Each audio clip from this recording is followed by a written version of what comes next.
Dzień dobry, nazywam się Mateusz Zadęcki, pracuję jako inżynier wsparcia technicznego w firmie EBS. W tym filmie pokażę, w jaki sposób podłączyć i skonfigurować smart komunikator z serii Connected LX30B Q30T z centralą alarmową firmy DSC. W tym przypadku z modelem PC1832.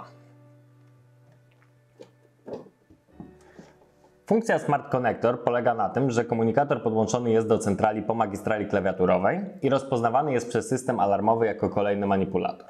W efekcie uzyskujemy nie tylko możliwość zdalnego sterowania centralą z poziomu aplikacji mobilnej, ale także transmisji danych z centrali alarmowej. Przed przystąpieniem do instalacji należy przygotować centralę firmy DSC. Centrala została zainstalowana w metalicznej obudowie. Do wejścia 8 centrali alarmowej podłączony został przełącznik symulujący linię dozorową. Dodatkowo należy przygotować dwie pary przewodów z zarobionymi końcówkami lub skorzystać ze skrętki komputerowej. Komunikator LX Connected, w tym przypadku wybraliśmy model LX30B Q30T. Antenę GSM. Kartę SIM oraz programator. Ja zdecydowałem się na Mini Prog BT. Komunikator może być zainstalowany wewnątrz obudowy centrali alarmowej, jeśli oczywiście jest na to miejsce, lub na zewnątrz.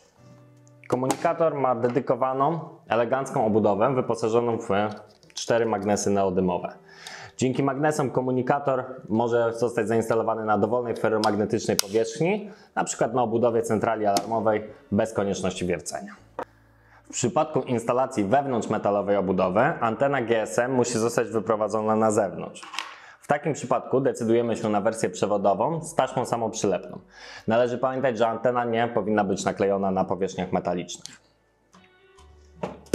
W naszym przypadku decydujemy się na montaż poza obudową centrali alarmowej i skorzystamy z krótkiej anteny typu L. Teraz przystępujemy do instalacji poprzez wykonanie fizycznych połączeń elektrycznych, podłączenie anteny i włożenie karty SIM do nadajnika. Przewody podłączamy do magistrali klawiaturowej. Zaczynamy od przewodu czerwonego, który podłączamy do zacisku LED na płycie centrali alarmowej DSC.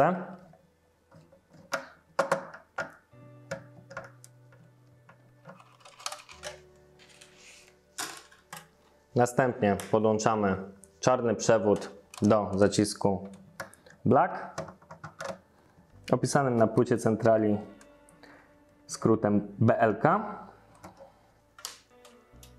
Żółty przewód podłączamy do zacisku Yellow na płycie centrali alarmowej. Zacisk opisany jest skrótem YEL. I ostatni przewód podłączamy do zacisku Green GRN na płycie centrali alarmowej.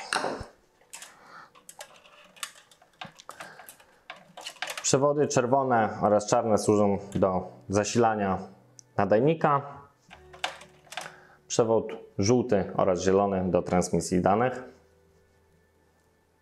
Przewody możemy przewlec przez otwór w obudowie centrali alarmowej i zamknąć obudowę. Teraz kolejno. Przewód czerwony podłączamy do zacisku plus 12 V.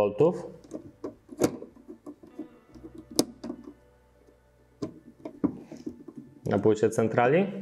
Przewód czarny podłączymy do zacisku GND komunikatora. Przewód żółty podłączamy do zacisku Clock, opisany na płytce komunikatora skrótem CLK.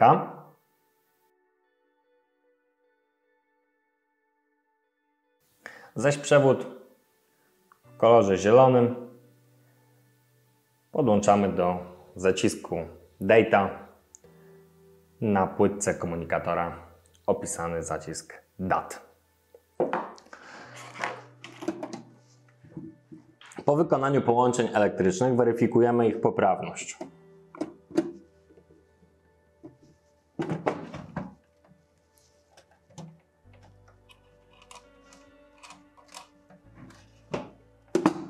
Teraz możemy przystąpić do instalacji karty SIM.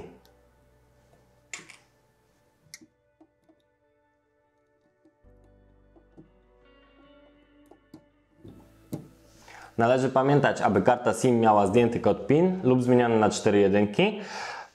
Taki jest fabryczny kod PIN zaimplementowany w nadajniku. Następnie podłączamy antenę.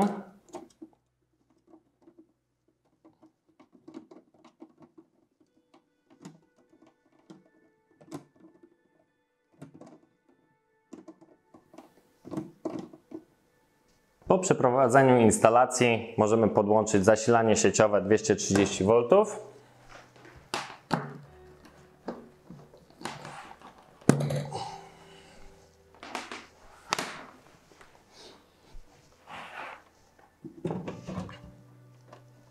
oraz akumulator.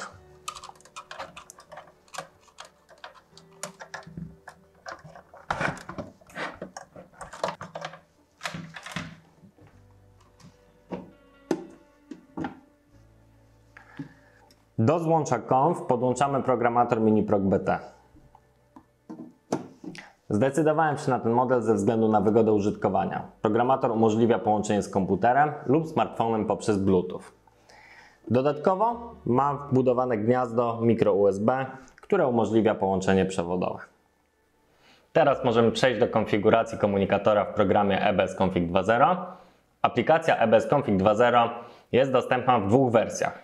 Mobilnej do pobrania w Google Play i desktopowej dostępnej po zalogowaniu się w strefie wiedzy ze strony ebssmart.com. Włączamy aplikację EBS Config 2.0.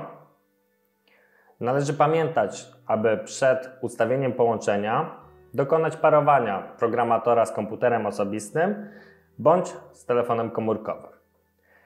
Naciskamy ikonę dwóch strzałek ustawienia połączenia, a następnie klikamy symbol plusa. Wybieramy MiniProg.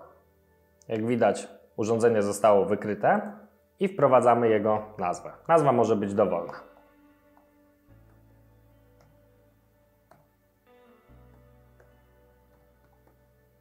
Klikamy OK. Po ustawieniu połączenia możemy odczytać konfigurację z urządzenia. Na urządzeniu powinny migać w tym czasie naprzemiennie 4 diody. Należy pamiętać, że przy pierwszym odczycie konfiguracji zostaniemy poproszeni o kod serwisowy. Fabrycznie są to 4 jedynki, ze względu na to, że ja ten komunikator programowałem już wiele razy, nie muszę tego kodu wpisywać. Po odczytaniu mamy ekran główny, czyli model urządzenia, jego numer seryjny, a także wersję firmware'u. Przechodzimy do zakładki kanały łączności i dodajemy kanał łączności sieć komórkowa.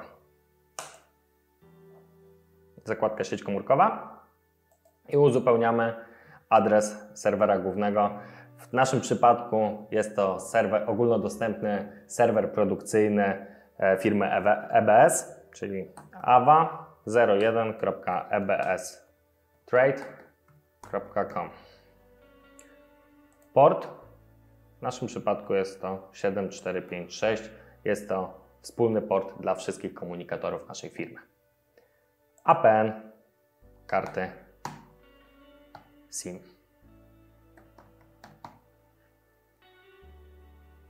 Po ustawieniu kanału łączności przechodzimy do zakładki ustawienia komunikatora. Zaczynamy od wprowadzenia kodu użytkownika, a następnie rozwijamy opcję zaawansowane. Załączamy komunikację po protokole klawiatury i przechodzimy do wyboru modelu centrali alarmowej. Komunikator LX30B-Q30T podłączony został do modelu centrali alarmowej DSC PC1832, którą wybieramy z listy. To już wszystko, co należy wykonać w programie EBS Config 2.0. Teraz należy wysłać konfigurację do urządzenia.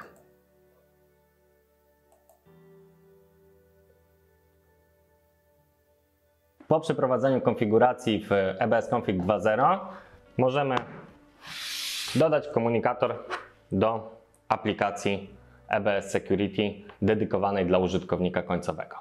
Aplikacja EBS Security jest dostępna do pobrania na Google Play oraz na App Store.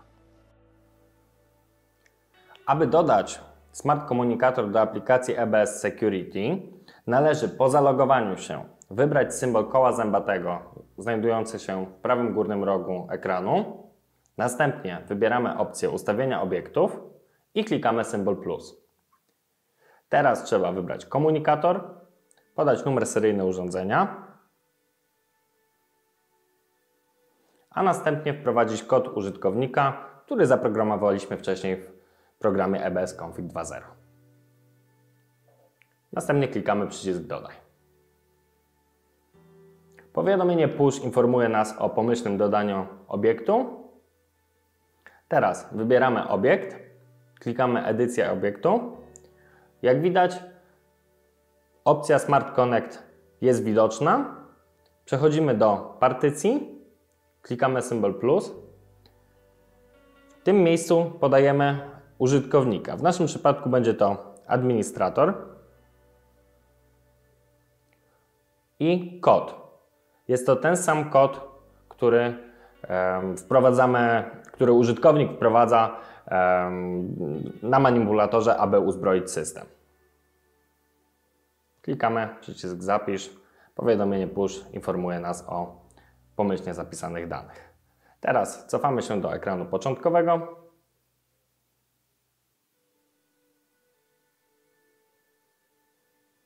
I widzimy nasz obiekt. Po dodaniu urządzenia do aplikacji EBS Security możemy przetestować działanie całego systemu. Teraz wracamy do naszego systemu. Włączamy aplikację EBS Security i naciskamy czerwoną kłódkę. Jak widać, system się załączył.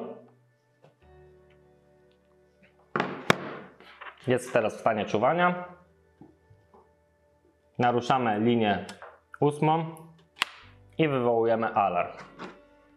W aplikacji dostajemy powiadomienie push, że system jest w alarmie. Naciskając zieloną kłódkę, kasujemy alarm i rozbrajamy system. Dziękuję za uwagę i zachęcam do obejrzenia pozostałych filmów instruktażowych z moim udziałem. Do zobaczenia!